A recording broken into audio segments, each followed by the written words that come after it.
Good evening. Welcome to the Town of Amenia Town Board meeting. It's Thursday, June 21st, 2018. Let's all rise for the salute of the flag. I pledge allegiance to the flag of the United States of America and to the republic for which it stands, one nation, under God, indivisible, with liberty and justice for all. The emergency exits are at the back of the room and over to your right, to our right. Roll call, please. Councilman Morris? Here. Councilwoman Samoji? Here. Deputy Supervisor Doyle? Here. And let the record reflect that Councilman Gutierrez has reached out and advised us that he is stuck in the city and unable to attend, and also Supervisor Perotti has been noted as absent for personal reasons.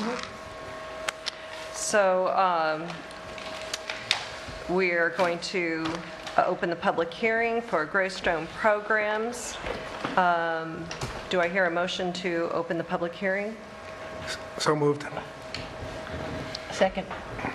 All in favor? Aye. Any opposed? So do we want to have a brief presentation by the sponsor before we let the public comment on it? I think that would be helpful. Right. In that the format, as I understand, has already been explained, is that there will be an opportunity for everyone who has a public comment to make a comment. We ask that it be on the record. It's a televised meeting, so Mike, our videographer, will be passing along around the microphone. So we ask that you make your comments clearly into the microphones so the people watching on television and on YouTube can hear those comments, and then Greystone will remain at the podium and respond to each of the questions. As I understand, Greystone Programs is looking to convert a single-family home at 9 Folan Road to a 6-person group home for those with disabilities. I understand the board may approve, reject, or do nothing about this application. So if Richard Swanson would like to come to the podium, thank you. Okay, Richard Swanson, Assistant Executive Director of Operations. What we'd like to do is just give you a little bit of information, a little history of Greystone, a little bit about the home and the folks who are going to live there, and then again we'll address any and all questions that you might have. I did want to state that there are homes in the Amenia-Wassaic area, primarily run by the state of New York, of which a good portion of are on Sin Patch Road, which was a result of the downsizing of the developmental center. So when we find a location, we then ask the state to do a saturation analysis for us. And they take a look and see if there is a large concentration of homes that might affect the overall character and tax base of a local municipality. So we did that. We did that with a number of sites. We looked at a number of homes before finding the one on Folan Road. And we do not believe there is a saturation issue with this. So I just wanted to put that on for the record. So, quick history. Greystone was founded in 1979. One of the things we like to say is our founder, Mark Kelly, opened the first group home in the community for men with a primary diagnosis of autism. At that point, there weren't those community-based homes. Most people with autism, they were still learning a lot about that, were at a large developmental center or an institutional setting. Over the years, we've grown, but grown steady. I like to say that our CEO, Skip Price, can still go to any of our locations and know the people who are there.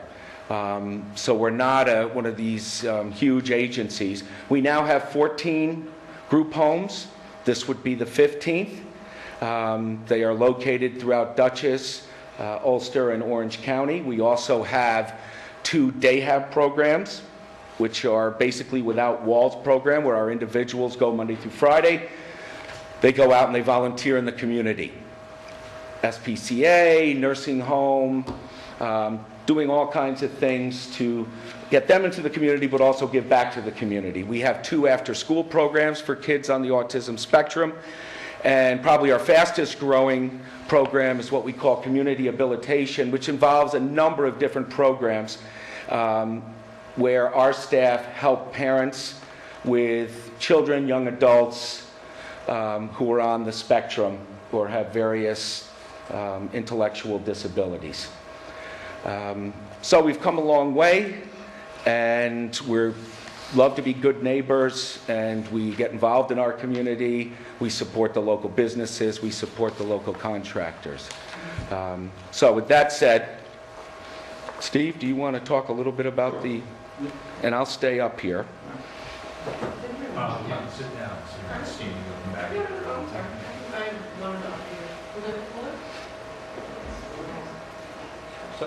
So I'm Steve Diener, I'm Director of Development for Greystone. If you're not in the field, or if you don't have a family member with a developmental disability, you probably wouldn't realize that for about the past 10 years, there's been largely a moratorium on new group home development for people living at home. There has been development when we closed the developmental center, certainly.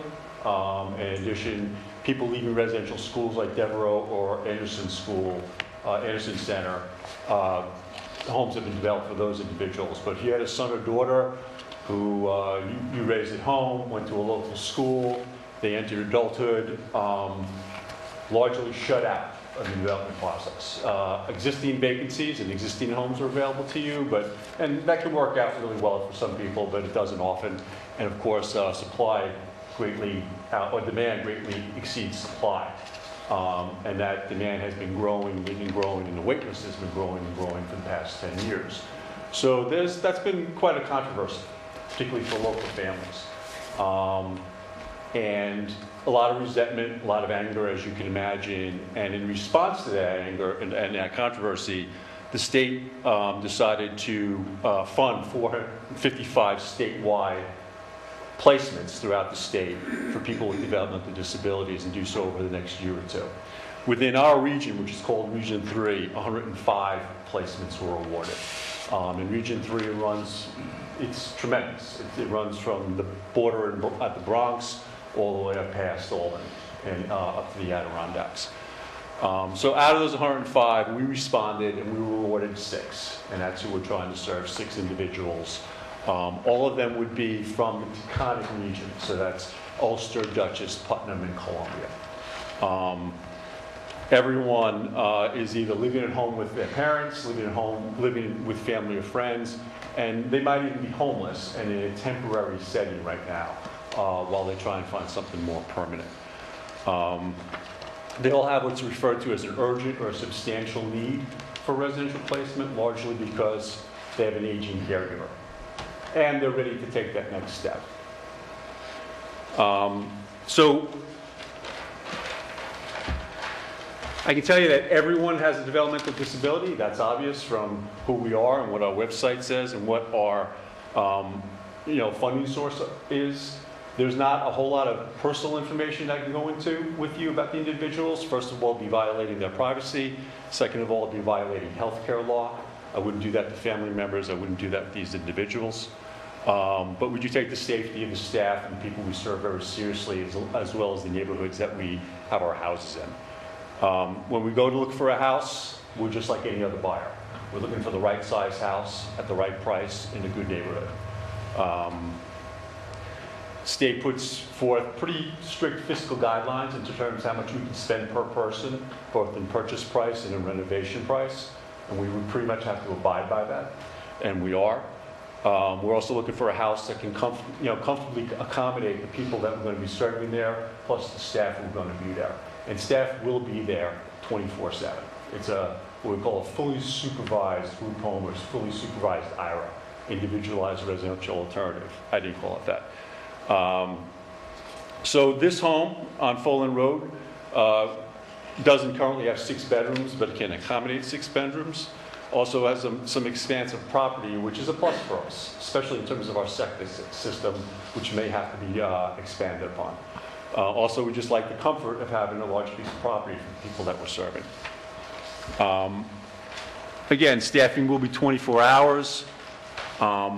We do maintain our homes very well. If there's a problem, you have a number to call, you're going to know who to call, and response will be quite swift.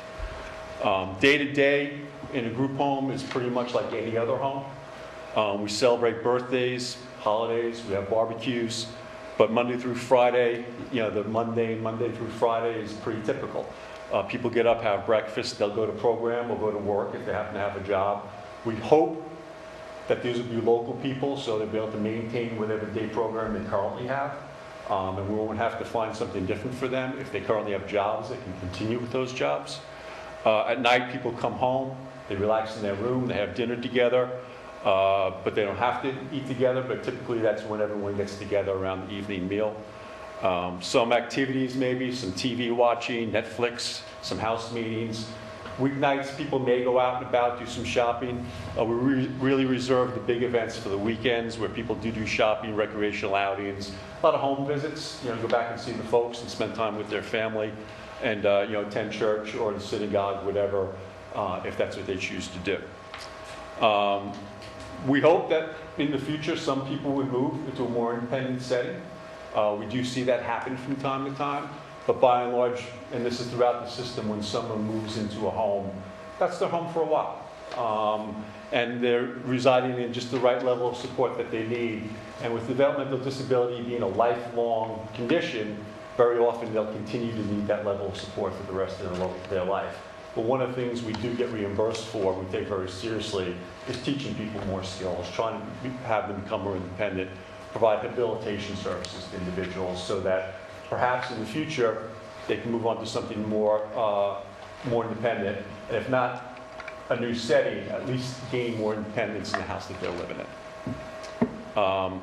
And in the end, provide people with a happy, healthy quality of life, and that parents can, who have put in a lifetime of giving support and care, can relax a little bit and know that their sons and daughters are going to be well taken care of. Does anyone have any questions they would like to ask these gentlemen?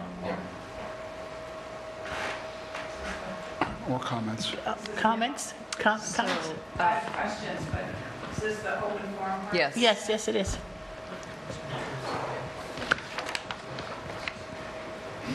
that possible? Thank you very much. Is that the right volume? State your name and where you live, and then your comments. Comments. Okay, go. My name is Ann Deely, and I live about a quarter mile from the proposed site as the crow flies. For those of you on the board who don't know the neighborhood, it's extremely quiet. I walk by every day because of that and because there's very, very little traffic in that area. My questions about the proposal don't stem from any sort of concern about the clients, because I've worked for 45 years with the disabled population, so I know the territory. My questions really stem from concern about how the location is going to impact the noise level and the traffic. And per the website, the clients are in the severe to profound range of cognition and life skills and independence. And as you mentioned, it's 24-hour supervision, and I'm also guessing that they would not be able to walk independently, for example, to town. So almost anything that they do in terms of employment or activities will require a minivan trip or a van trip at least. We're all familiar with the Maplebrook students, but they're quite a bit higher functioning and much more independent. So there really isn't a comparison. But my concern about the minibus transport, based on what was shared at the last meeting, is that the proposal for the driveway is just to widen it, pave it, and add 3 parking spaces. And my concern is, without a semicircular drive, there will be the constant beep, beep, beep of the minibus backing up for all of those trips. So that's a concern of mine, but also the parking in general. You mentioned that some of the families will be coming from other places to visit, and I think it's going to be important that there be enough proper parking spaces for all of them to feel comfortable visiting, and it's not going to impact either noise level wise or visually on the neighborhood. And then, I'm almost done, sorry, I'm going on and on. I know from working with disabled populations that there are also higher number of emergency medical calls for this vulnerable population, which to me translates to frequent calls, flashing lights, sirens, in an otherwise normally extremely quiet neighborhood. So that would be a big concern. And then if the proposal is approved, I hope you will consider a semicircular drive as a possibility. I was going to say using Cascade Road rather than Folan Road for the minivans because there are 2 blind curves on Folan Road, and it's already a little dicey for walkers.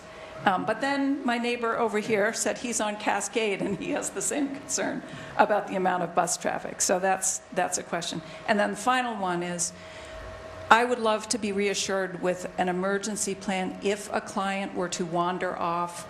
How would the neighborhood be trained in dealing with it? I know that can be scary for people who are not familiar with people with severe disabilities. So, thank you very much. I'm going to start? Yeah. Okay. My name is Tracy Lynn Vaticano. I'm the Assistant Executive Director of Programs over at Greystone. So I'm just going to try to hit some of your points and I'll let my colleagues grab some of them.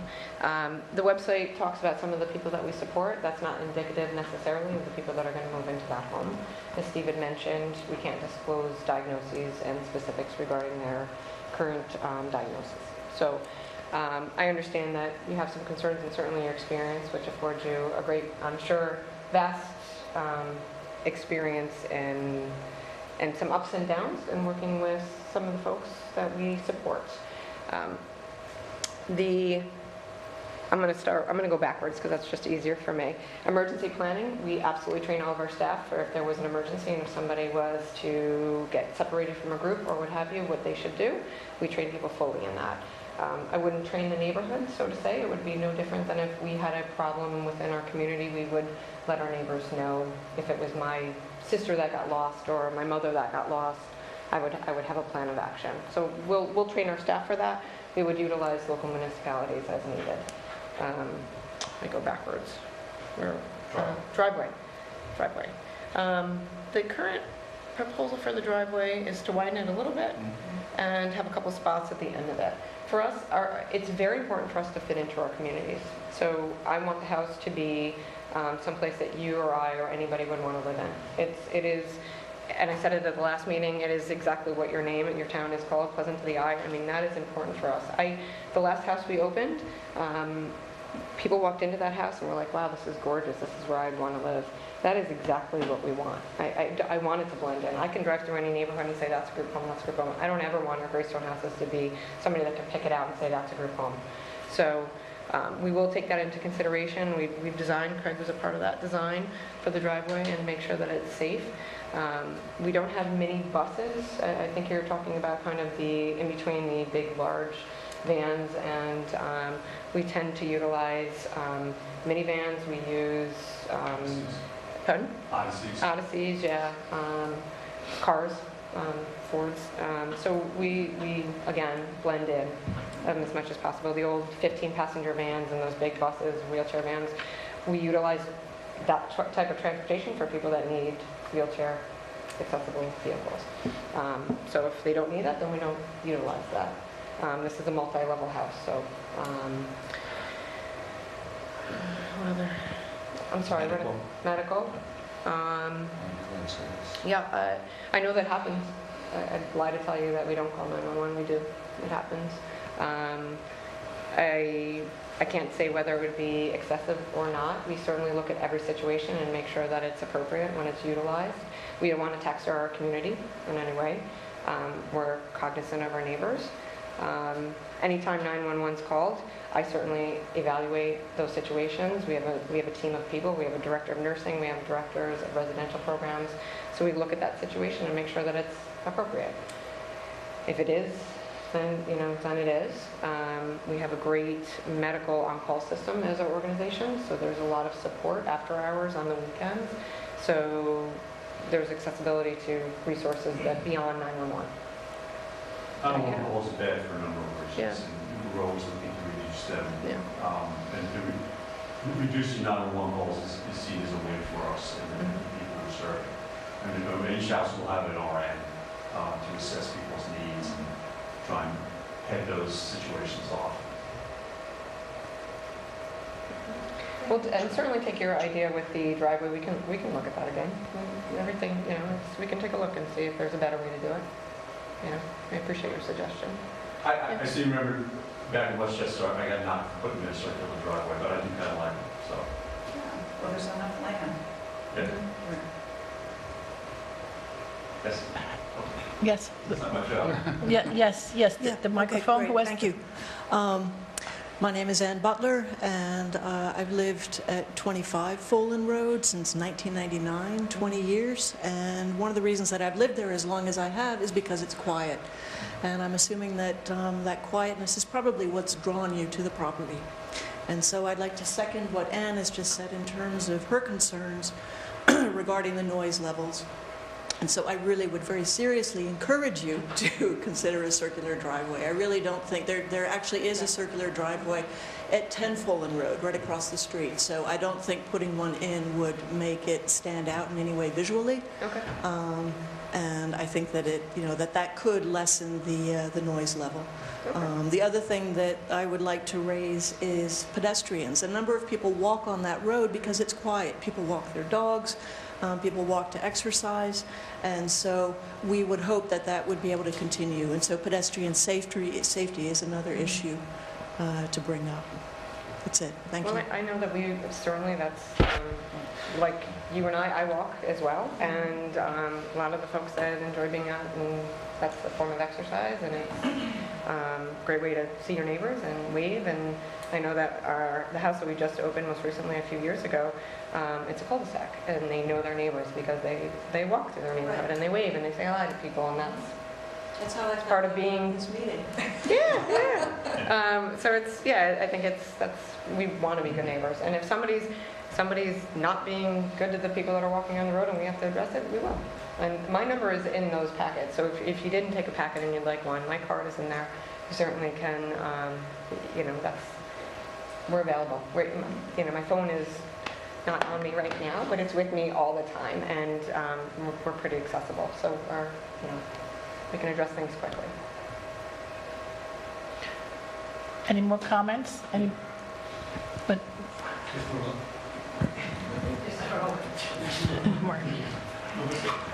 Norm Fontaine, I live on Folan Road.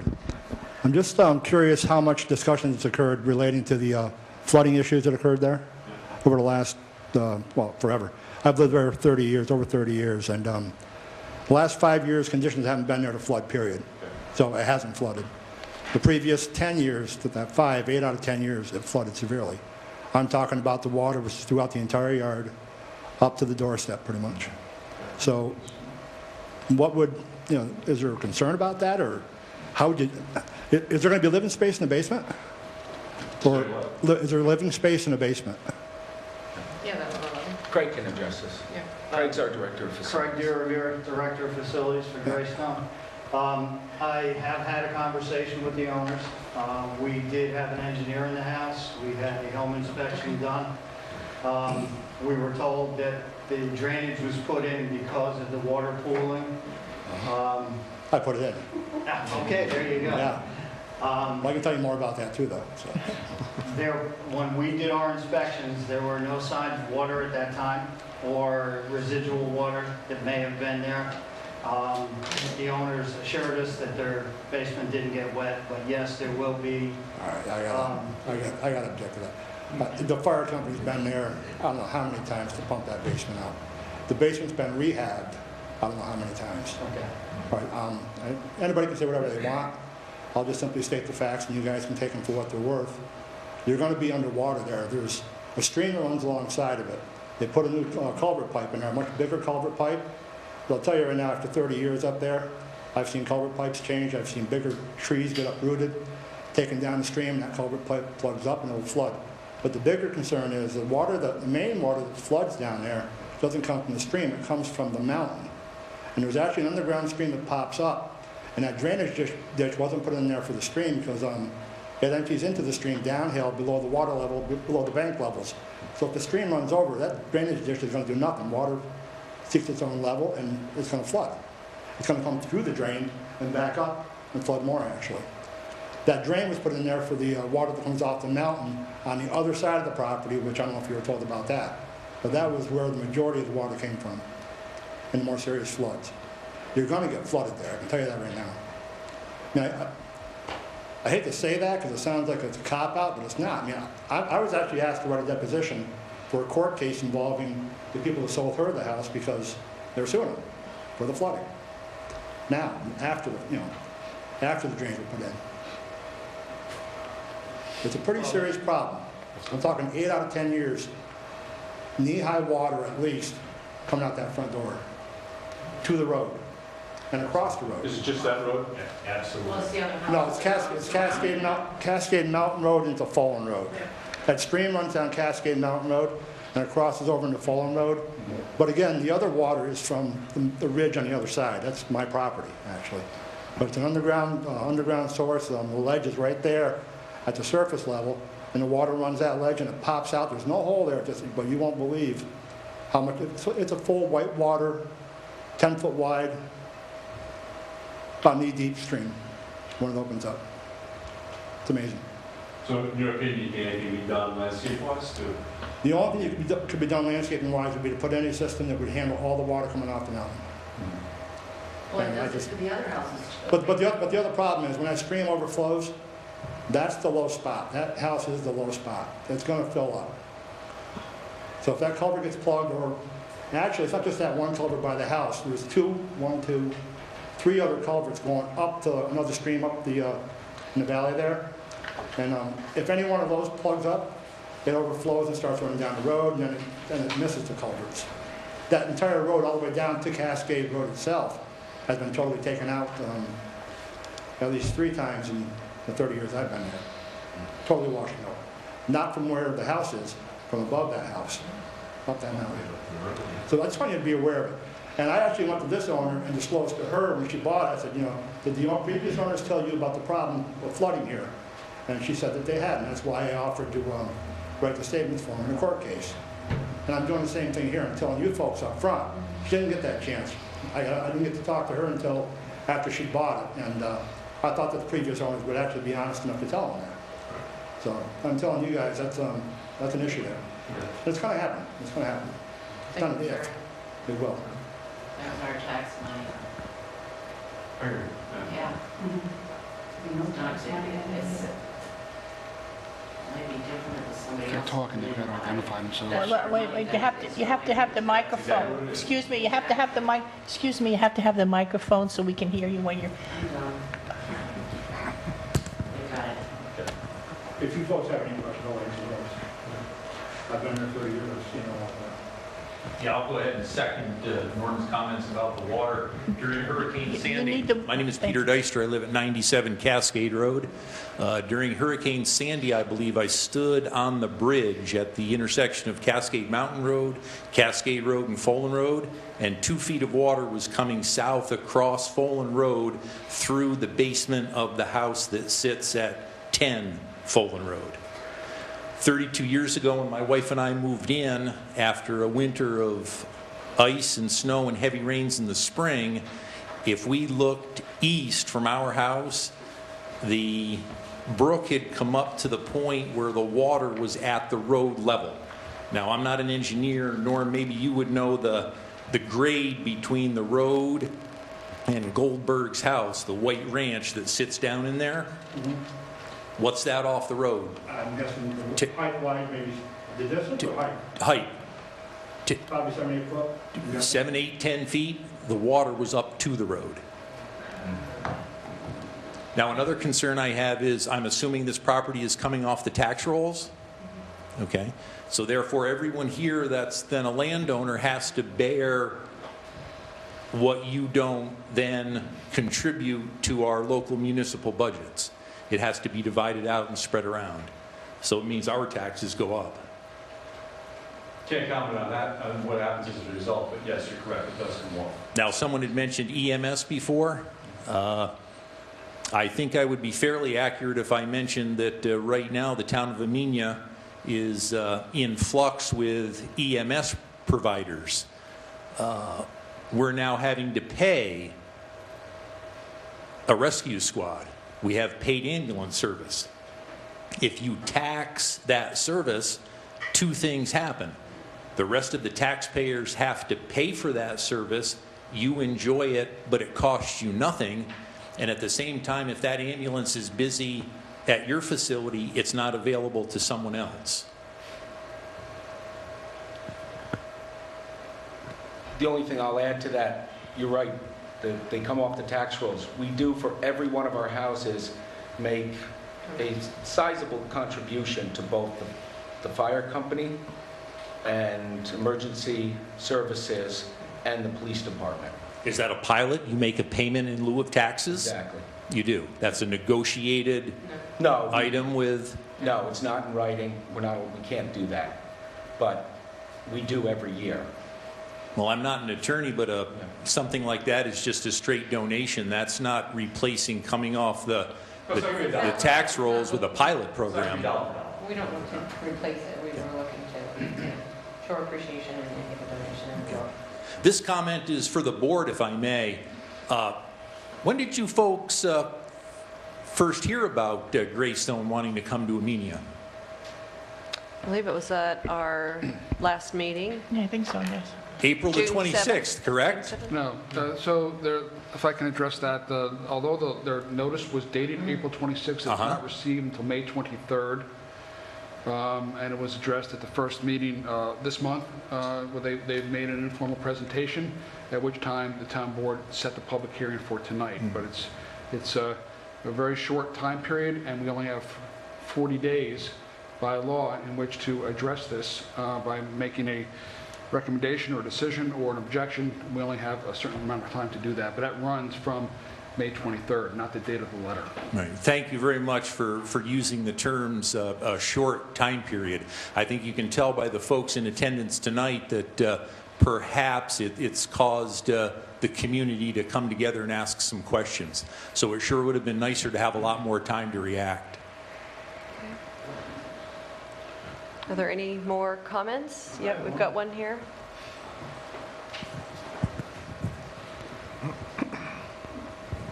I'm Michael Segelkin. I'm the town's code enforcement officer, and you just said you come off the tax roll, so that means you fall under all state guidelines where I have no say in any of your construction or anything to know if you're putting a bedroom in a flood state room to oversee any construction or anything, right? No, we file building permits just as anyone else would. We follow all local codes. Okay, because most state facilities don't, so that's what I was trying to figure out. Owned by the state, you're correct. Owned by us. Okay, Certified so by the you're state, considered not a owned by us. private organization and you will come get all permits. Okay. So we'll be talking. All right, that's just what I wanted to make sure. Yeah, Norm Fontaine again. I'm just curious, has there been, what's your thoughts on the flooding issue? I'm just curious. It's something I'm going to have to research a little more, get some engineers. You haven't got to research it, just talk to anybody that lives there. Well, again, this is the first I'm really hearing about it. You know, no engineer is going to be able to determine what kind of flooding has occurred there over the last 30 years unless they want to go back and talk to go to the fire company, ask them how many times they've been up there to pump out the basement.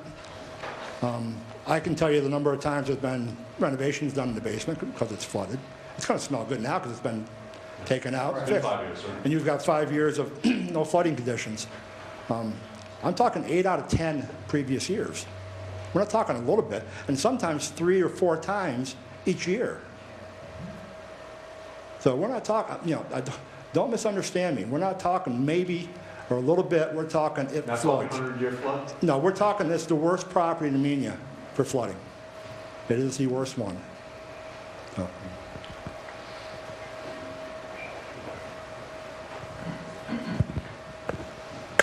Just to expand on what Norm has been saying, I can speak to the number of times that we hear a generator going at the house, you know, to pump the basement. And the other thing is when we bought our house, it was a field. It was essentially wetlands, and You know, a couple years later, a house was carted in and plunked down there. And so it's always been, as Norm has said, a difficult environment.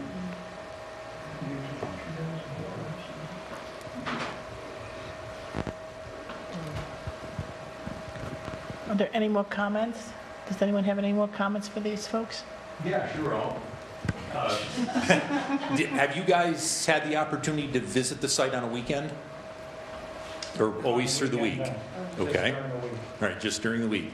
The folks that may be at the house, we talked about walking before, correct?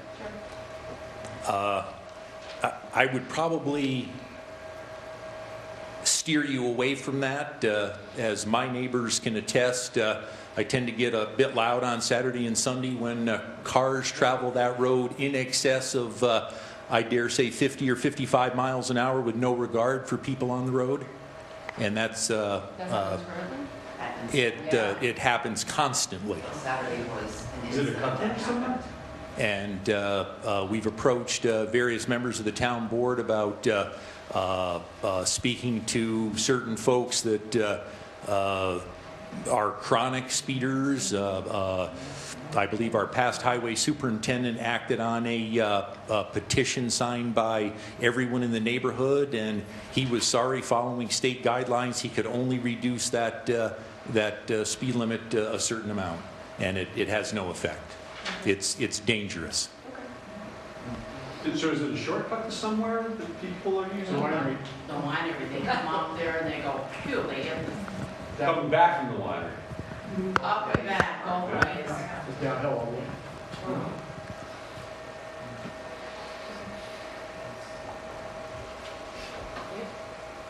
Are there any more comments on this subject?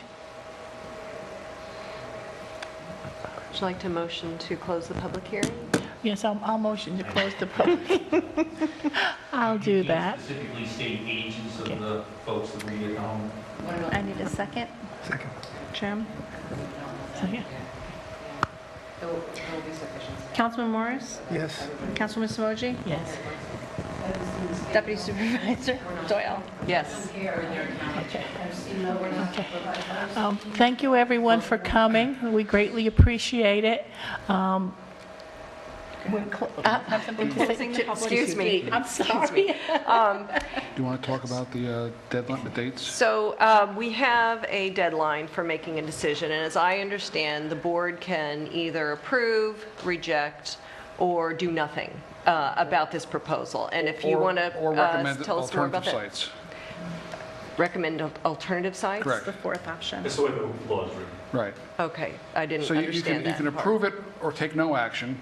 You can recommend alternative sites, or you could object to its location because of the saturation issue, which is what they discussed at the beginning of the public hearing. Okay, well, And you have 40 days in which to take that action or non-action. If you take no action, it's deemed to be approved. Unfortunately, the 40-day window here, because of the date it was received, expires approximately July 2nd, which is 3 days before the next town board meeting. We only have 3 board members here tonight, and just before the meeting, I did ask the sponsoring agency if they would consider extending that time by a week in order to give us a chance to have a full board vote, and maybe perhaps now for you to obtain additional information and respond to maybe the drainage issue or the driveway issue if you're inclined to do that. So I think the board would be interested in getting that week extension of that date, just to allow us to have a vote at the next meeting and have the full board here to do that. That's fine.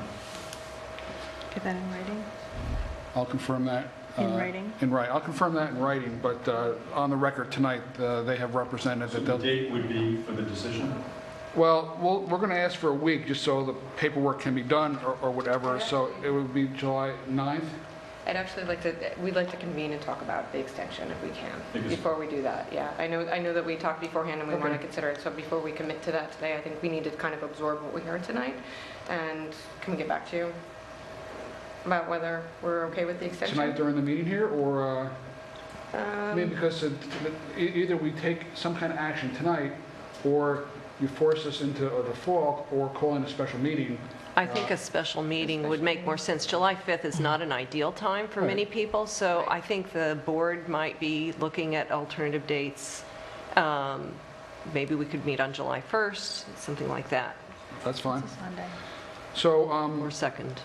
we don't know, we'll give you a chance to consider that. If you give us that week, then that may help us, but if the board is willing to consider meeting a couple days early to stay within that window, then we may not have to use that extension. So if you can confirm that in the next day or so, we'd appreciate it. But we're not prepared to take any action tonight. Absolutely. We received a lot of information, so I think we need to talk to each other, and we will get back. Okay. Thank you. All right. Okay, so one more question from the audience. Is the public hearing still open? No. We haven't yet closed the, oh, yes, we did. We did, in fact, close the public hearing, but we are considering creating an extension or creating a special meeting to discuss this on July 2nd. That would be Monday. Are you guys available? Yep. 3 of us? Yes. Yes. So I'll make a motion that we authorize a special meeting on July 2nd. For a second, do you think you want to televise this? Because if you do, I can't do it on that day. Oh, then we have to. I don't know. Maybe if next it's not a Thursday? normal day, but I'm Yeah, just yeah. laying Right, it next out to you. Thursday. I can be Okay. available for that day. Vicki, what about next Thursday? Yeah, because we don't know if the other Next board members will be Thursday, I would available not that. be Wait available. a minute, I'm sorry, I take that back. I forgot summer, one of my other commitments just stopped for the summer. I apologize. I could do that. Okay, so we're Well, talking why don't- Monday, July 2nd. Hang on. So I think you might want to just see if the other 2 members are available. If not that night, another night. And you don't Damien's need, available. you don't need to set this tonight. You could set it, the supervisor can call a special meeting. On her own. On her own prior to that time, as long as proper notice is given. So I hate to schedule it for the 2nd and then not have it the 2nd. I'd rather confirm that that's the better date. Okay. So we'll hold Damien's off already on sent me a text to that confirm. he is available. July So 4 2nd. of the 5 of us definitely would be available, and I don't know about Victoria. So let's hold off then. Is that the rest of the board agrees to hold off? Okay. Hold off till we, yeah. We can have a tentative date of that night. Yeah, have a tentative date, and if we're all available. I mean, I don't know it's if the 2nd, convenient, it's still July 4th week, no matter what you do. So I don't know if the 2nd is better than the 5th, or the 5th is better than the 2nd. Well, it's better in that we will be able to make a decision, about it, because this expires when our regular meeting is offered on July 5th. I mean, technically, it expires on July 2nd, so You have to do it Do prior. it that night, before midnight? Before the start of the 2nd. Okay, that sounds fine. To be done before the start of the 2nd is what he's trying to say. Oh, we have to do it Because before if the it takes place 2nd? on the 2nd, that means at midnight begins the 2nd. I didn't typically, do the count. Okay. yeah, I mean, typically, it's the close of business on the day of, so under general construction law, you don't have until midnight. You have until the close 5 of... o'clock or Yeah, something like that? customary business Okay. hours. So we'll just leave it up in the air. I don't know what else to do. Let's leave, we'll discuss it. The supervisor will call a special meeting, or we'll talk to you about that extension if we can't work out a day, a couple days earlier than that. So you want to contact us then if you Yes. need that That extension? rest Yes. Okay. earlier All right. week. Leave it at The that. earlier week in the week is not available for me. Wednesday, Thursday, Friday's out. Okay. That is So what, about- Tuesday the 26th? Tuesday, the 26th would work for me. Yeah, oh, yeah. Tuesday the 26th? Probably. So, Damien? is he watching? He's watching. Tuesday the 26th, Damien, if you can respond. We'll, I don't want to make it stay in there, so we'll work this out and we'll be in touch. Appreciate it. All right? Thank you. Thank you. Thank you. Thank you. Good night now.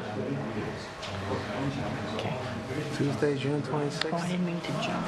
No, that's all right. I just, at some point, I realized I needed to take So it now back. we're on regular public comment. For We're the public regular, yes. yeah, because we have public comment for the regular meeting. Yes. So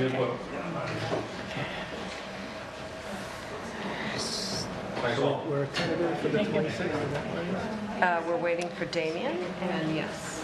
Damien said okay. Damien said okay. Thank Okay, you, so Damien, for being so prompt. I would say 7 PM, but I'll let Victoria confirm those details. So we're returning to regular meeting, and the time now is 7:47. Is there a public comment? Okay, Andy Durbridge. Thank you very much. Is this volume okay? I guess so. Yes. I'll try not to take too much of your time, and I see I've lost some of my audience now. A couple of things I want to mention before talking about my pet subject of the garden tour, which is a complete change in topic from where we just were. I just wanted to note two things, first of all. One is the imminent move of two of our local residents who I think deserve some mention. That's David and Janet Reagan. Oh, yeah. I think, I'm sure that there'll be plenty of goodbyes and hail and farewells and all the rest of it, but I thought it was worth a mention that, you know, for two people who have contributed so much to the community over the years, all the way through their careers in teaching, you know, right through to public service. So I think that's worth a mention. And secondly, just to note the passing of Diana King. Yes, very. Excuse me. Yeah. It's one of those things that, you know, Very hard. we miss her. Yeah. She was a stalwart, and it's just a significant time that we're planning a new garden tour, and, you know, we lose Diana. So thank you, Diana, for all you did, and we'll sure put on a good face for the garden tour. So with that said, I just wanted to bring you up to date on a few things. The garden tour, in case anybody has not caught up with the news yet, is July 14th. We will have a station here at Town Hall, which will be informational. It will be a ticket booth. It will be able to handle anybody who gets lost. We'll have all sorts of things happening. Hopefully somebody's going to be in charge of weather that day. Apart from that, I think we'll have everything else covered. Our route for the day starts at, that will start at 9 in the morning. The garden's open at 10.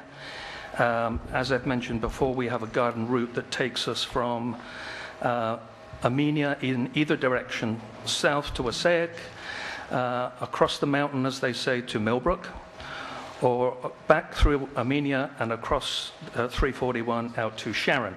So it's a nice compact route with lots of interesting stop-offs along the way, including the hub in the center where we'll have things going on at St. Thomas's Church and the garden operation there, and also at Troutbeck.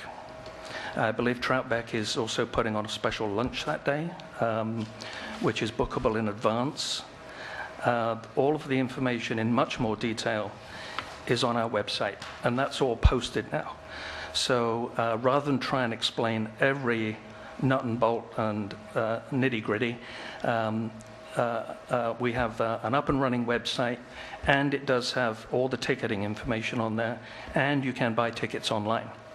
So we're all geared up, it's all operational, people are buying already, which is good news, which tells us that it's working. We're just in the final stages of finishing printing the brochure and tickets, and everything will be set to go. So you won't forget the dates, July 14th. Some people will also be celebrating Bastille Day the same day, but given that we didn't have a Bastille Day celebration in Amenia that day, we thought we'd do a garden tour. So that's my excuse, and if I don't know if do you have a poster up in the town hall at the moment, Dawn? I believe we do. We do. You do? Okay. We do. It's on our website as well. Okay. But Well, we can post that up. I'm going to leave you another larger size one here so that if anybody has a good destination for one of these. And if anybody does have a home for more posters, you can either use the PDF and download it from the website, if anybody wants to do that, or get in touch with me and I can get you paper copies for distribution. The only other thing I'll finish on is we couldn't do these sort of events without good volunteers, and we know that already some of you have volunteered in the role of our garden greeters. Every garden has greeters there just to check tickets, sign in, etc., etc. We value everybody that does a stint at the garden.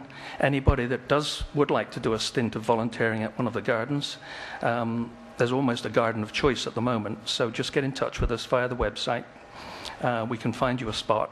You don't have to be a gardening expert. Gardeners and experts will be around. It's much more people skills and being able to do a few greeting functions and look after interests at the gate, so to speak. Anyone that does that does get a free pass to visit all the gardens that day. So they too can volunteer and have a garden visiting day. Thank you so much. Thank you, Andy. Thank you. Good luck on the 14th. Mark? Okay. We have another public comment? Good evening. I'm Mark Storms, and I'm here to address the board again about the noise in Firewood. I'm the person Frida Thompson is complaining about again. I was here a few years ago because of the same complaint. First it was the chainsaw noise, then it was the splitter. Now it's the log lengths and she can't see to back out of her driveway. She badgered John Fenton enough to have him call the police. When properly investigated, there was no violations. Now she badgers Supervisor Perotti and Councilwoman Doyle instead. Mrs. Doyle was at Frida's house to see for herself, but never came next door to say hello, ask a question. She only got one side of the story and left. In fact, no one from the board has come and talked to myself or my wife ever about any of it. Code Enforcement Officer Mr. Segelkin came by the house 5 times to see for himself and take pictures of the progress. Guess what? No violations. The first year, 2014, of log delivery was a learning curve. Second year, 2015, was faster, but we kept a time log because of the previous year's complaints. We never started early in the morning. We never went past 8 o'clock at night. 2016, I got free wood that was sawed off-site but split at home. Much less noise for the neighbors, but much more work, transportation, handling, and all that. 2017 was the same. Free, off-site, but split at home. Also, we ran out of wood early in March and had to finish off the heating season with oil. Just for the record, 2018 log load was processed start to finish in 33 hours and 21 minutes. We kept a log of every minute of every time we started a machine for anything. And that's just over 4 8-hour days. Councilwoman Simogy stated a few meetings ago that it goes constantly all summer long. Councilwoman Doyle stated on 6/7 that the noise was unrelenting. In a 4-year span, all wood was processed in 106 hours. That's 13 8-hour days in 4 years. At the June 7th meeting, Attorney Charles Gottlieb was reading some of the inclusions that may be recommended. Councilwoman Doyle appeared to be almost giddy when the 500-foot buffer rule was mentioned, but was rebuffed that it was pertained only to timber harvesting. The other thing was that can't we get that language inserted somehow into the new code? But I believe that was intended as a permissible accessory use. I think it's very poor business that the law should be changed for the entire town to appease one single person. If very stringent codes are enacted, there will be no other enforcement because there are no other complaints. In the last 2 years, there have been 0 complaints on this subject other than me. I think the credibility of the board has suffered greatly to go through this much effort to change the laws of the town with little or no investigation of the subject or the person being complained about. During the public hearing process, you may be flooded with concerned citizens wishing to not lose their rights, but most likely nobody will show up. Nobody cares because it's not their fight. This whole problem is over 2 neighbors, and obviously the board has at least 2 members on it clearly at one side of the fence. So I don't know how the rest of the public hearing is going to go in the future. I don't know how the code's going to get voted on, but that's what I have to say. Thank you. Thank you. I appreciate that. Are there any other public comments? Just a quick question. Come up to the podium, please. Oh, sure. Sure. Yes, just Peter Dacer again. What's the next move with the group home, just so we're clear? So we are not completely clear yet on creating an alternative date to discuss it, and I understand you'd be interested in knowing what that date is. But it is tentatively, right now, on the 26th at 7 p.m. in this room. We have yet to hear from Victoria Parodi if she's available for an alternative time so that we can meet again before our extension expires on the 2nd. Okay. Are either of you three folks, and perhaps the town attorney, are you familiar with that area at all? Oh, yeah. I mean, we know the road, but I don't understand. I didn't know about the flooding. Yeah. The walkers, that's all information that we need. Would kind of speak for everyone here. You're more than welcome to stop at any one of our homes anytime, and we'd be more than glad to show you what was talked about tonight, so you have a clearer picture. Okay. I think, thankfully this has been televised, and hopefully the information came across well on the television so that people can watch it on YouTube or on television. So if we do have questions, do you want to be a spokesperson for that person? Do you want to give? No, not particularly. Not really? Okay. Just offering the the fact that you can stop by, and I'd be more than happy, as I think any one of us here would be, to show you what was discussed tonight. Very good. Thank you very much. Appreciate your input. Michael Seigelkin would like to. Okay. Very good. Just on the group home, I've been here since 2004 as building inspector and code enforcement, and I have seen it flood a few of those times. So, I do have seen the water come through there. And secondly, I did the math today on your proposal for the timber harvesting. Mm-hmm. With the 500-foot setbacks, you would need you would need over 25 acres to even start timber harvesting. That's a commercial operation. So but they would need over a 25-acre parcel. Okay. And as we understood it from the lawyer who created that, that is a typical one. Okay. It's not that we would necessarily settle on that number. We did ask. Yeah, is that it's typical just something. Or not? I don't know. I did the math on, just figured it up for curiosity today, okay. And I was a little shocked when it was 25 acres. So before they could even think about harvesting. So can you describe a little bit what timber harvesting on a commercial level would look like? Generally. And do we have such an operation allowed right now in our code? We do. They have to go through the planning board to get approval. Okay. So ever since we had one do clear cut a property, and we had a lot of mudslides, Megan can attest to that one. We had changed the code back in '07, so they have to go through planning board to get the approvals and show all their mitigations from mudslides and all. And generally, most of it now is forestry management. They're just harvesting the bigger trees and not disturbing the smaller, so they can have another growth in like 20, 25 years without issues. So, I would like to just state for the record that I personally know of 3 other timber harvesting complaints that I've had. One was on a farm, and the neighbors on Yellow City Road complained, and I came over to hear for myself the noise and see the change of the landscape, and it did have an impact on the owners. So they decided to, I think it was the Miley's farm. They were moving on anyway into another area. So we did have a conference between them and settled it amicably. But this is not isolated to 2 property owners who have one problem with each other since 2014. This also happened on Old Route 22. If you remember the barn that came down, there was loads of firewood that would come onto that property, and the neighbor adjacent to that property complained bitterly about not being able to open her windows. The noise was outrageous, and it was selling property off of there. So I know we have had complaints. I'm not the building inspector, but maybe you can answer more about this. It is not 1 or 2 people. It's a number of people. There's 2 different things between timber harvesting or cutting wood for your personal use. Right. If you're cutting it for a business, you're going through a lot more wood and you're going to be making more noise. Right.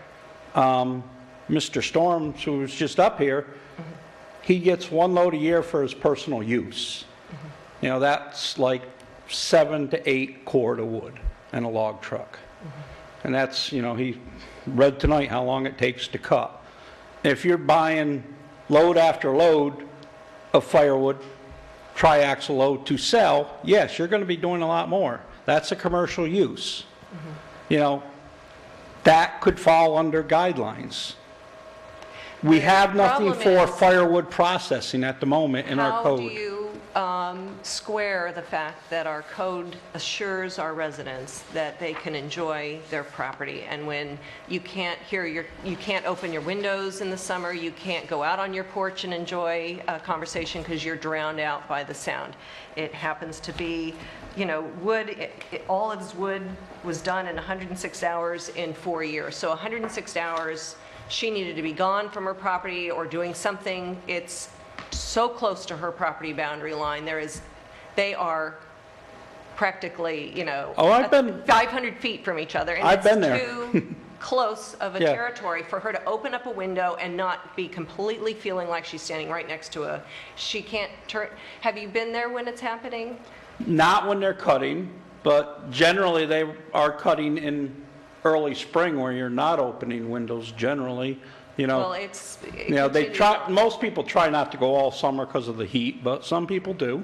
I know. So I did speak to Mark Storms. I did speak to Karen Storms back when this originally started, and we tried to make an agreement peacefully between these two property owners, and we said that Frida goes to church every Sunday. So at Sunday, from, you know, when she leaves at 10 a.m. till 1 o'clock when she's back from coffee hour, do your sawing. He did not want to put it in writing. I got all the way to the point where he would, you know, agree to that, and then they backed off and they stopped talking to me. So I tried that avenue. I would have loved to have said, look, there's a reasonable time. Frida absolutely goes to church, and that is when you're allowed to go ahead and do it, because she's the only one in the neighborhood that sits right next to your operation, and she has the right to enjoy her property.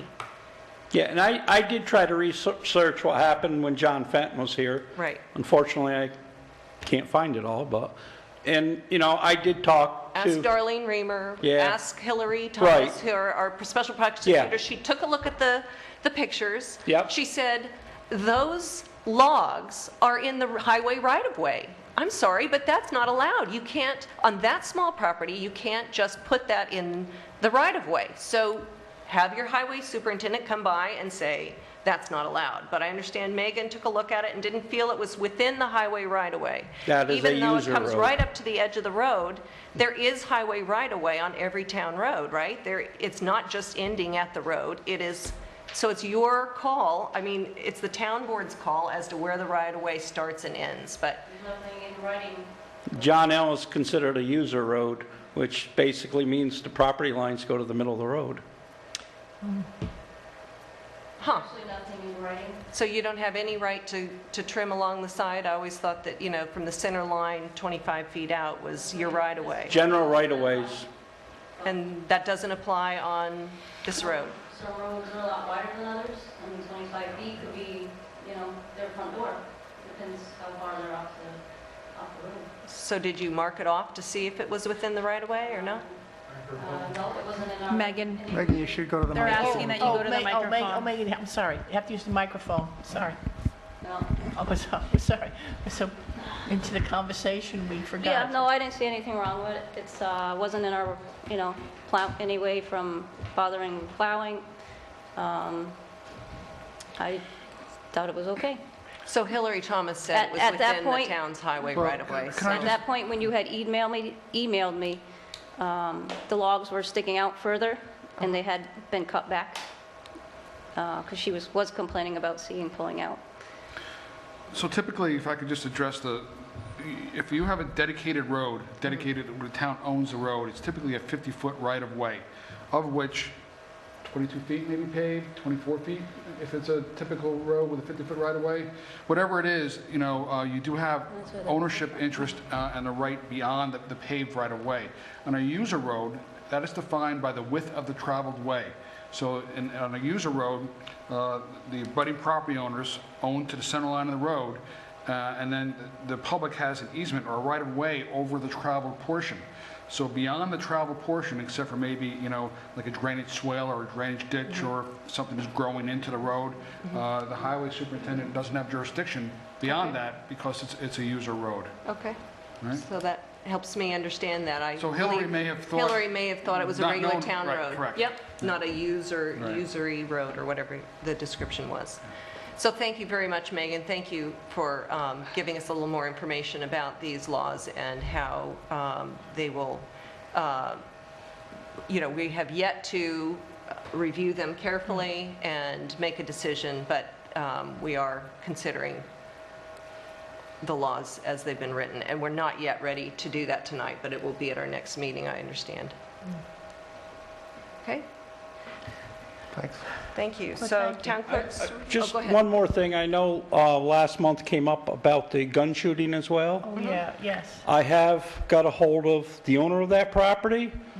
I did send him violation notices, and he has come in to obtain permits for his structures. So I haven't been able to get on the property yet. I'm waiting to go do a final inspection now, so to get up and get a view of the property. So. Very good. So you will decide at that time whether or not the property qualifies as a shooting range or as accessory structures of some sort. And He doesn't did- have a main house, so it's No. not accessory. Right. And he did tell me that he has talked to Mr. Rapier about his situation, and he finds no problems with it, but, Sure. seems to be totally in his right, but, so. Okay. Thank you very for that. much. Yes, thank you for that information. All right. So we're town clerk's report. Was there any other comments? Any you ladies have any comments? Nothing? Everybody's fine? Okay. Because I see the audience. We don't see an audience. Got to come up more often. Town clerk. Good evening. For the board, I present the June 7th minutes. Are we ready to move on those? Yes. Yes. I'll make a motion that Thank we you. approve the June 7th, 2018 Doyle. minutes. Second. Jim, Morris. All in favor? Aye. Any opposed? I report to the board that the tax collection is final and closed. This year, our tax collection is $4,546,915.89. The remaining 81 parcels have been turned over to the Commissioner of Finance for payment, and that amount is $305,876.93. Just so the board is also aware, by the supervisor signing the extension notice for me to collect past February 28th, the penalties that were collected are $10,225.48. Chunk of change. This 2018 summer camp is here. They had their first meeting on Tuesday, and I'd like to present to you a list of employees and get approval on their date of hire. Kathleen Howard was hired at Reorg. She is our summer camp director at a salary of $18.54, so I'm taking her out of this list that she presented. But I'm presenting to you Kathleen Kelly. She's your EMT at a rate of $16.50. Sean Hosier, Assistant Rec Director, $15. Raquel Singleton, Arts and Craft Director, $12. Cassidy Watt, $10. Samantha Wolf, $10. Those were all of our returning staff employees. New this year, I'd like to welcome Tyler Calabrese at $10 an hour. Sports Director Laura Mendez, $10 an hour. Ethan Lounsbury, $10 an hour. Cody Fisher, $10 an hour. Catherine Louie, $10 an hour. And I present all of those employees to you. I'll make a motion that we hire the employees as Dawn presented at the rates that she described. And I'll have them listed out. Okay, I second. Councilman Morris? Yes. Councilwoman Smoji? Yes.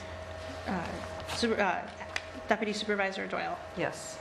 Also circulated prior to the start of the meeting is the emergency response update. The response committee has been meeting this year. Myself as chair, Aaron Howard, Mark Christensen, and Victoria Prody. We've all been meeting. Megan's also on the committee. We've presenting to the board the update, and in this update, the summer camp, it was felt that the summer camp standard operating guidelines be added, so we've added the responsibilities of what the summer camp director would do and a checklist in case there's ever an emergency. Also in the book, we updated the new fire chiefs with the respected phone numbers. So as that was emailed out to you. And as I presented earlier, all these packets get put together into a pretty usable handbook. And this gets circulated to all of our officials as well out to the Dutchess County Emergency Response Team. And I just need a motion to accept the I make a updates. motion that we accept the emergency operations plan. Second. Jim. All in favor? Aye. Any opposed? Also, we have, I circulated at the start of the meeting, Arlington Fire District is seeking letters of support to operate as an advanced life support first response agency. They're requesting a letter to be sent to one of their commissioners, and the letter, and I can read you what the letter is that they're looking for, is that they've received the Arlington Fire District's request for a letter of support to make permanent the temporary New York State Department of Health Advanced Life Support First Responding Operations Certificate. Your letter contained a definition, public need, utilizes the Department of Health in determining whether or not to make permanent status.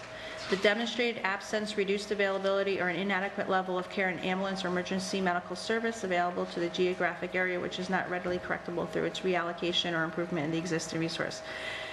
Additionally, the letter explains how you would provide for the need of the community in the past and how it will change, and it will provide for the needs of the community into the future. And it's asking for our agency to support the Arlington's Fire District's application to become a permanent advanced life support first responder agency, working to serve the health care needs of the community through the systems-based approach. And this is a change for the district, is evidence of improving such effectiveness and efficiencies. So the whole title, I make a motion that we accept, that we write that letter, whatever it is. That you, I make a motion, we support a letter of support to operate as an advanced life support first responders agency. Michelle? I make that motion. You're doing great, Michelle. I'm doing good. Just give me the paper, I'll read it. Jim? Councilman Morris? Yes. Councilman Samoji? Yes. And Deputy Supervisor Doyle? Yes. Also this evening, I'm presenting to the board a transfer of funds. Transfer of funds was circulated prior to the start of the meeting by the supervisor. And since I read your letter, if you'd be so kind to read resolution number 32. Okay, this is resolution number 32 of 2018. June 21st, 2018, transfer of funds for capital projects funds. Whereas the town board has the authority to transfer funds when necessary or unanticipated to amend the budget, and whereas the budget amendment in the water fund for capital reserve fund water CD transfer of, what is that, $25,291.54? Yes. Am I right? Okay, good. Increasing the appropriate fund balance account 599 by $25,291.54, and increasing line 83404 dot, or whatever it is, 06, transmission/distribution CE in the water fund by $25,291.54 for water valve replacement and surveys for capital improvement. Whereas the budget amendment in the Highway Fund for Capital Reserve Fund, Highway Department Equipment and Machinery Reserve Fund money market transfer of $200,000. Thank you, $200,499, increasing appropriate fund balance account 599 by $140,499, and increasing line 51302 dash, I guess it's dot 03.114 machinery EQ new truck by $140,499 for the Highway Department new truck purchase, which I understand is beautiful. The truck's beautiful. I had to take a breath, I'm sorry. Whereas the budget amendment for the Highway Fund decreasing line 51124 03 I think it's dash 035 improvements CE capital project by 600,000? 60,000. Thank you. 60,000, big numbers. And increasing line 51302.03.114 machinery EQ new truck by 60,000 for the Highway Department new truck purchase. Now therefore, be it resolved, the town board authorizes the transfer of necessary budget lines to the process, the transactions. I make that motion. A second?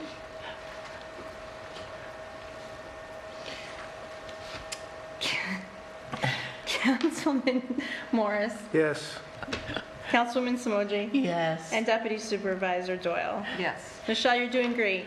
She, The only way to learn is to do. She raised the easy letter. She gives me the one with all these numbers here. So also this evening, I'm presenting to the board the certification of the vouchers on the abstract dated June 18th, consisting of 9 pages that were audited by the town clerk's office. The total abstract being $119,044.46, specifically General Fund A, $70,979.64, Highway Fund, $19,192.92, Amenia Lighting, $1,227.91, Wasake Lighting, $446.35, Amenia Water, $26,670.39, and the capital heating project of $527.25, again for a total being $119,044.46. And I'm looking for authorization for payment of claims. I so move that Doyle. authorization. I second. Smoji. Councilman Morris? Yes. Councilwoman Smoji? Yes. Deputy Supervisor Doyle? Yes. Thank you. Thank you for doing that. Reading, you did a great job again. I announced to the Planning Board and ZBA, it's always continuing education. The 26th Annual New York State Relief Conference is coming up on June 26th through the 28th at the Rochester Institute of Technology. If anyone is interested, see myself or your secretary for conference information. Support your local fire departments. Beginning with this weekend, June 24th, the Wasake Auxiliary is hosting their Sunday breakfast and bake sale. And after you're done on Sunday, enjoy a nice long week of work, and then end your Friday night at the Amenia Fire Company's parade and block party. And that'll begin, lineup is at 6, parade kicks off at 7. We'll be marching from Old Route 22, down 22, down 343, and ending at the Amenia Firehouse for some festivities, some food and activities. Come support your local fire departments this week. And that will conclude the town clerk's report for this evening. Thank you. Thank you. Highway Department?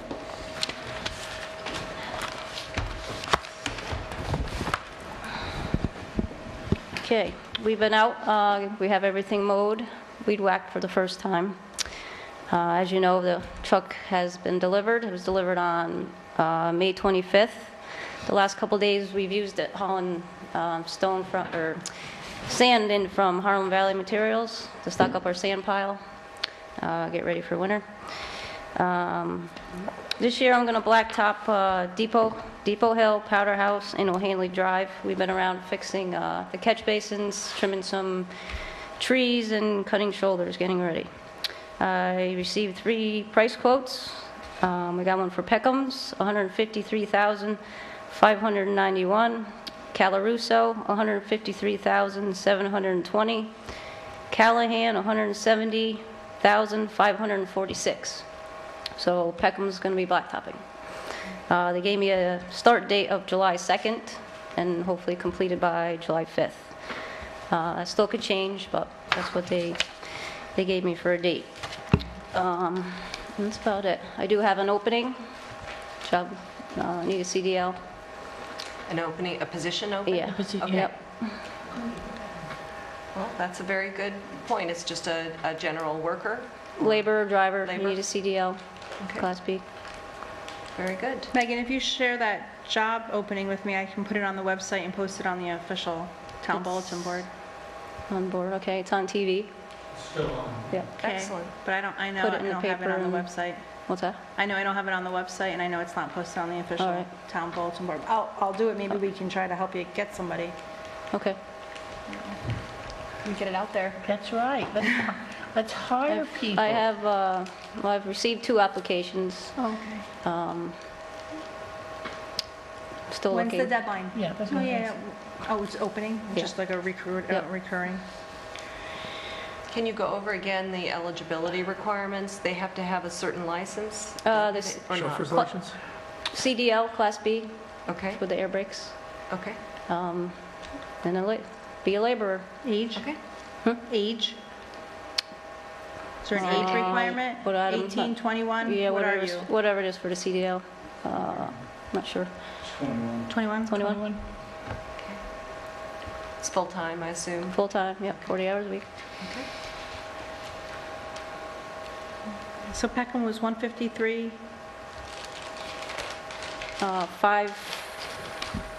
591.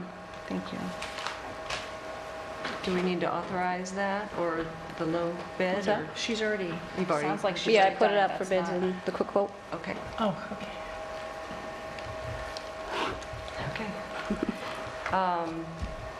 Do you have any other reports for us? Nope. Other committee reports? Well, the only thing I have is, because I always have something, is, first, I'm going to be marching, oh, God bless me, help me, in the Amenia Parade. It's on the downhill, Michelle. It's downhill, so I should be all right. Not the first part. No. No, so, see, she only told me half. She marched uphill. I marched a number of years. Yeah, no. We're giving her kudos for marching. Yeah, that's right. Give me a little something. So I'll be there for the 29th. It'll be great, good fun. And I was going to make a request to you to see if you can get this for me. Can you get me the Amenia baseball cap? Do you know how to get me? Who knows how to get me an Amenia baseball cap? Is this a committee report or a town board report? Oh. Are you- We're on committees right now, but We're trying to okay. stay focused. You're on a time limit. Okay, I'm sorry. Oh, yes, and I just wanted to say about, we had the, our trip to the Lobster Fest. That was fantastic. We had a great time. And 42 people came, and it's good. And the picnic is starting. I have over 30 people signed up already, and we only have 100 seats. And it's going to be catered again this year by Cousins Cafe in Wingdale. So please sign up, and we'd love to see you there. And then I'm done. Nope, senior picnic is on July, tell the date. July 28th, last Saturday in July. And it's 12 noon, it's at the Wasaig Firehouse, and we are looking for volunteers to help set up and maybe serve some of the food and stuff, so feel free, anybody, come. Okay, I will be helping. Thank you. Okay, so we show up at 11? That's a or good, 11:30? that's a good time. Okay. All right, so CAC met last night, and we did an inventory of all the maps that were being contributed by our chair, Dave Reagan. He is moving, so he has to submit a resignation, letter of resignation. It was his last meeting that he'll be providing us with, but on the 26th, or whenever our next special meeting is, I will provide us with a letter of resignation from him. We did appoint in the interim Michael Peak as the interim chair. And that is all that we did, mostly the maps inventory. Other committee reports? No? Rebuilding Together Dutchess County application period is from May 1st to September 30th, 2018. What they're looking to do is provide repair services to low-income Dutchess County homeowners who might otherwise live in substandard conditions. You have to meet a threshold, an income threshold. So it's low income, and if you are trying to figure out what that eligibility is, there's a 2018 application available on their website, rtdutchess.org. R as in Richard and T as in Tom, DUTCHESS.org. Or you could probably Google Rebuilding Together and find their website and their application online. We also usually have forms here at Town Hall as well. They would be willing to consider not only a single home, but maybe a group of homes, qualified homes in the same neighborhood. So if you have a neighborhood of homes that are all meet the criteria, there is a possibility of getting assistance, and it's cost-free to eligible residents. And the goal is not to turn it into a fabulous place, but to provide critical home repairs to ensure a safe and healthy home. So if you're thinking of adding on a third bathroom, that won't qualify, but if you're looking at a handicapped ramp to make it safe and more accessible, or you have roof that's leaking and causing a substandard living environment and you don't have the resources to bring it up to par, this is a program that can be helpful to you and at no cost to yourselves. If you have any questions, come to the town hall, come to the town clerk. We have had those applications, and we can help you figure out whether or not you're eligible. It's a very good program. Other matters? I took care of other matters. Okay. For her. Public comment? Anything else? Okay. Town board comments? Oh, yes. A cap? A cap, Baseball yes, cap? yes, Mike, yes. I need someone to help me get an Amenia baseball cap so I can wear it for the parade. Otherwise, if I choose one of my other hats, Dawn, you might be going, oh, gee whiz, what is she wearing?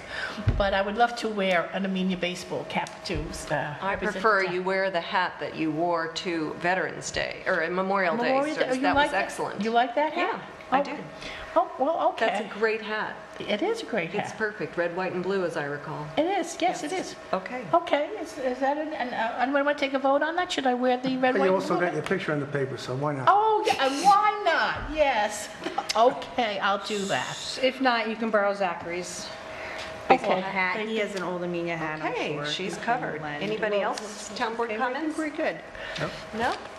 Yes, one last thing. On a good note, I'd like to congratulate a little bit in advance of all of our graduates this weekend. Oh, that's right, yes. It's graduation weekend. Yay to all So of you. way to go, all of the Congratulations graduates. to all of the grads. Yeah, All the grads. new season, summer's here, so. Yeah, and I Can't just end want to without say a one positive last word. I hope you all had a wonderful first day of summer. That was today. That's right. It's 15 hours. That's why the sun's still out. For those of you who don't know, of course, tomorrow when you see this, it won't be. So just wait. In 6 months, it'll be the shortest day of the year. So cheer up. Great. I'll So say let's go one enjoy more- the daylight. One more more thing thing. is that volleyball, adult volleyball on Tuesdays at Weebatuck is now officially over, and we'll start up again in the fall when the kids return back to school. okay. So that will be mid-September, and Dawn Marie, I will work with you to get the paperwork in. You are the new point of contact. Well, I Did understand they there's quite a nominate history, you? so I'm going to try. It's gonna be and, you. Well, you and me. All right. Let's just say that. Consider it done. Oh, did we announce Not this? yet. We But get it. August, we We will start be it now. working Oh, together. Did we announce Yeah. the summer camp started this? Summer camp starts on Monday. On Monday for all of our lovely students and stuff who have signed up, and it's going to be a great year. Great. Motion to adjourn? Or we 8:32, nope. The Morris You motion? made that motion? The Morris motion. The Morris motion. Standing I move that we adjourn. I second. Michelle, all in favor? Aye. Yay.